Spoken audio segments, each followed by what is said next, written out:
স্বাগত। আজকের একটা চটপটে রেসিপি নিয়ে চলে আসলাম। আজকের বানাবো সিঙ্গারা। প্রথমে আমি ভালো করে ময়দাটা মাখিয়ে নেবো। দিয়েছি ১ চামচ লবণ, ১ চামচ চিনি আর কিছুটা দিয়েছিলাম সাদা তেল আর ১ চামচ দিয়েছিলাম ঘি। অল্প, অল্প জল দিয়ে আমি ভালো করে একটা ময়দাটা মাখিয়ে নেবো।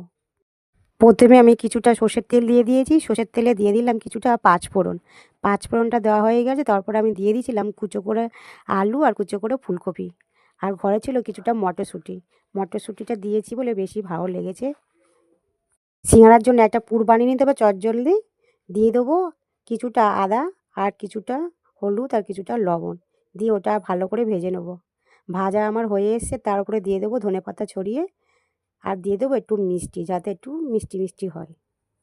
এদিকে আমার সিঙাড়ার পুরটা হয়ে গেছে। এবার আমি এক এক করে সিঙাড়া বানিয়ে নেবো। রুটির মতন বানিয়ে নিয়েছি। এবারে হালকা হাতে একটু করে জল দেবো, দিয়ে আমি এবারে মুড়ে নেবো, নিয়ে আর ওই পুরটা আমি দেবো, দিয়ে ব্যাস চটজলদি সবকটা সিঙাড়া এইভাবে আমি এক এক করে সব বানিয়ে নিলাম। এরকম সুন্দর সুন্দর রেসিপি দেখার জন্য আমার ফেসবুক পেজটাকে ফলো করে দেবেন, আর যারা ইউটিউব চ্যানেল থেকে দেখছে তারা প্লিজ আমার চ্যানেলটাকে সাবস্ক্রাইব করে দেবেন। আমি খুব একটা বাইরের খাবার পছন্দ করি না, যতটা চেষ্টা করি ঘরে এইভাবে বানানোর জন্য। কিছু কিছু কোনো দিন পকোড়া বানালাম, কোনো দিন ফুলকপির পকোড়া, কোনো দিন বাঁধাকপির পকোড়া আমি এইভাবে ঘরে বানিয়ে খাই। খুব একটা আমি বাইরের খাবার খাই না। সিঙাড়াগুলো আমার সব বানানো হয়ে গেছে। এবার আমি কড়াইয়ের মধ্যে তেল দেবো। তেলের ওপরে আমি দিয়ে দেবো ১ চামচ মতন ঘি। ঘিটা দিলে বেশি ভালো একটু গন্ধটা বেরোয়।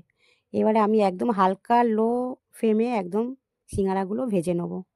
আজকের মতন এইটুকু টাটা। আবার নেক্সট ভিডিওয় দেখা হচ্ছে। রান্নার ভিডিও নিয়ে আসছি।